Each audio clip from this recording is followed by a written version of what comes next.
अस्सलामुअलैकुम वरहमतुल्लाहि वबरकातुहू। वसीम ख़ान ये भाई सवाल करते हैं कि अगर किसी शख्स पर कर्ज़ हो तो क्या उस पर क़ुरबानी वाजिब है या नहीं। भाई ने क़ुरबानी के मुतालिक बहुत ही अहम सवाल पूछा है कि अगर किसी शख्स पर कर्ज़ हो, यानी कोई शख्स मकरूज़ हो, उसने किसी का कर्ज़ देना है, क्या उस पर क़ुरबानी वाजिब है या वाजिब नहीं है। आइए हम क़ुरबानी के इस अहम मसले के मुतालिक जानते हैं। उससे पहले आपसे गुजारिश है कि अगर आपने अभी तक हमारे यूट्यूब चैनल को सब्सक्राइब नहीं किया तो जल्दी से सब्सक्राइब फरमा दें और बेल आइकन को भी ज़रूर प्रेस कर दें ताकि हमारी हर वीडियो का नोटिफिकेशन आपको बर वक्त मिल सके। अगर किसी शख्स पर कर्ज़ है, कोई शख्स मकरूज़ है, उसने किसी का कर्ज़ा देना है तो उस पर क़ुरबानी वाजिब है या क़ुरबानी वाजिब नहीं है।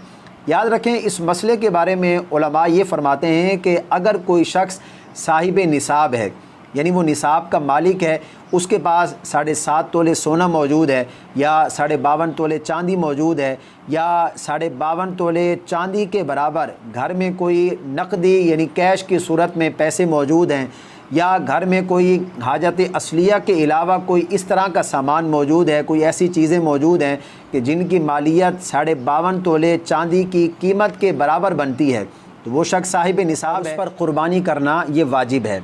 अब उलमा ये फरमाते हैं कि अगर कोई शख्स साहिब निसाब हो और उसने कर्ज़ देना हो, वो मकरूज़ है, कर्ज़ अदा करने के बाद अगर उसके पास इतनी रकम बचती है कि जो निसाब को पहुंचती है, फिर तो उस पर लाजिम है कि वो क़ुरबानी करे, उस पर क़ुरबानी करना ये वाजिब है। मिसाल के तौर पर मैं आपको एक मिसाल दे दूँ, किसी शख्स के पास 2 लाख रुपए हैं, ये मैं आपको एक मिसाल दे रहा हूँ।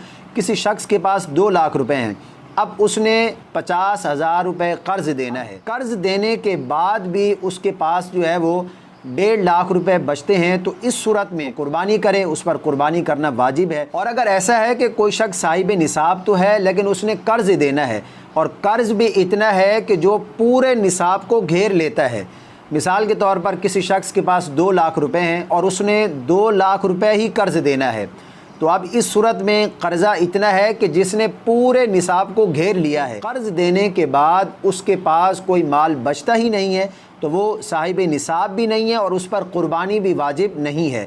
तो यानी आप जो है वो अपने निसाब को देख लें और अपने कर्ज़ को देख लें। अगर कर्ज़ देने के बाद आपके पास जो है वो इतना माल बचता है कि जो निसाब को पहुंचता है, आप क़ुरबानी करें, आप पर क़ुरबानी वाजिब है। और कर्ज़ देने के बाद अगर आपके पास इतना माल नहीं बचता कि जो निसाब को पहुँचे, तो इस सूरत में आप पर क़ुरबानी करना वाजिब नहीं है। मुझे उम्मीद है कि ये क़ुरबानी का अहम मसला आपकी समझ में आ गया होगा। अल्लाह पाक हम सबको अमल की तौफ़ीक़ अता फ़रमाए।